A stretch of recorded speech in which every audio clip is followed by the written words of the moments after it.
And the President of the Interparliamentary Union, Dr. ACKSON. Thank you so much, President of the General Assembly, Secretary General of the IPU, distinguished colleagues, ladies and gentlemen. Welcome to the 2025 parliamentary hearing here at the United Nations, which is dedicated to the Sustainable Development Goals. And it is a great honor for me to join with you, Mr. President Young, in opening this event.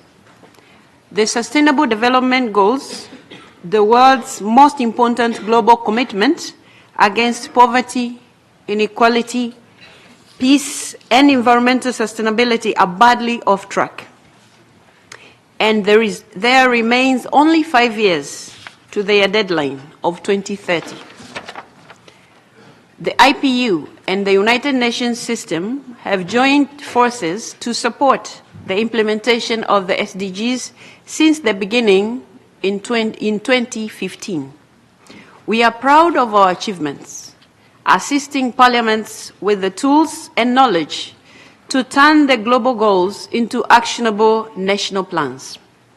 As a concrete example, just this past month, the IPU published a new toolkit for parliamentarians, SDGs Informed Legislative Scrutiny, which you can find on our website. At the political level, there have been countless pronouncements over the past 10 years at the IPU as well as at the United Nations. The United Nations General Assembly Resolution 77/159 of December 2022, entitled Enhancing the Role of Parliaments in Accelerating the Achievement of the SDGs, tops the list. And yet, despite all this work, at both operational and political levels, the SDGs are still in trouble. But why? At this meeting, we will take a close look at 3 key factors contributing to this disappointing performance and dedicate ourselves to working harder for this agenda. First, we will look at the politics that keep distracting us from this very important task. We will confront head-on the political reasons why the SDGs have struggled to get traction in so many parliaments. Is there political opposition to this agenda? And where does it come from? Do parliaments and governments underestimate what it is at stake? It is true that we have gone through turbulent times in international relations and in the world economy, and national emergencies keep propping up everywhere. Our politics are divided and very divisive. But none of this should interfere with the SDGs that were adopted by consensus and that everyone thought perfectly doable. In fact, 2015, some experts believed that the SDGs were not ambitious enough. Second, this morning, we will look at the institutional setup that in too many places was neglected or left incomplete. There are various illustrations on this. To this day, just 1/3 of parliaments have meaningful involved in national progress reports that governments submit to the United Nations each year. In many countries, despite the IPU's efforts, parliaments are unaware that their governments are working on such reports.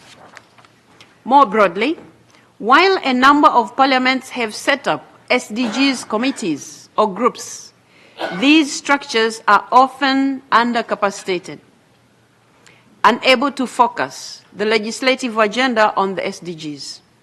In too many parliaments, still, there is no institutional reflex to connect each bill under the review of the relevant SDG.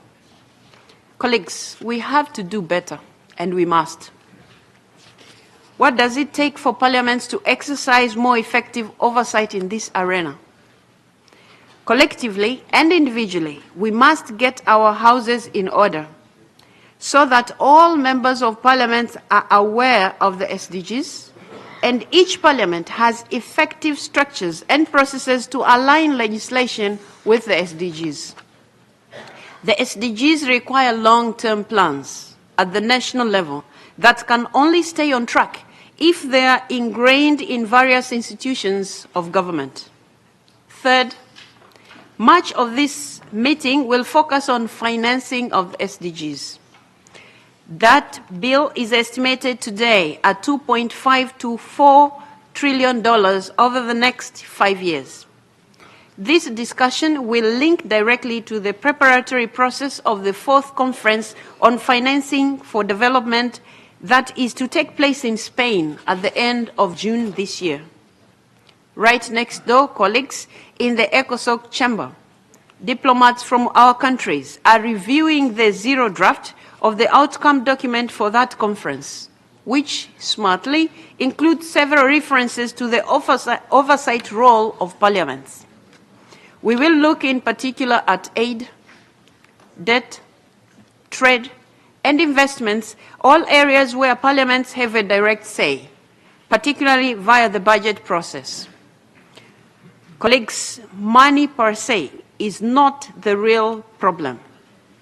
In a world economy of some $100 trillion, surely we should be able to find or raise resources for the SDGs. Aside from technicalities, the fundamental problem is one of resource distribution. Surely, we must act on the principle of solidarity with the most vulnerable and those who have been left behind.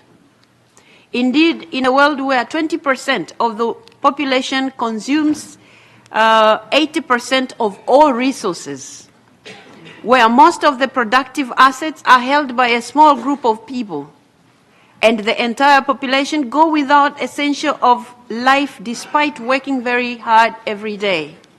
We need to do a lot of work, but also we need to do more of solidarity. As parliamentarians, we need to be willing to think less in terms of our own political interests and more in terms of common good. Friends, last year's Summit for the Future concluded with a declaration that included a call for the United Nations to deepen its relation with national parliaments under Action 55. This year's hearing is a golden opportunity to provide a parliamentary perspective on issues of critical importance to the international community and to our constituents at home. I am pleased that the President of the General Assembly will circulate the final report of this meeting to the General Assembly.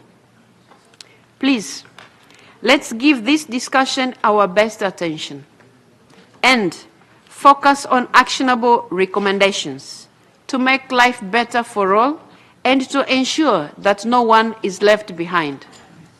And as I always say, in quoting Nelson Mandela, who once said, "It always seems impossible until it's done." And since it's possible to be done, I will quote another leader, Mwalimu Julius Kambarage Nyerere, "It can be done. Play your part." Let's all play our parts. Thank you.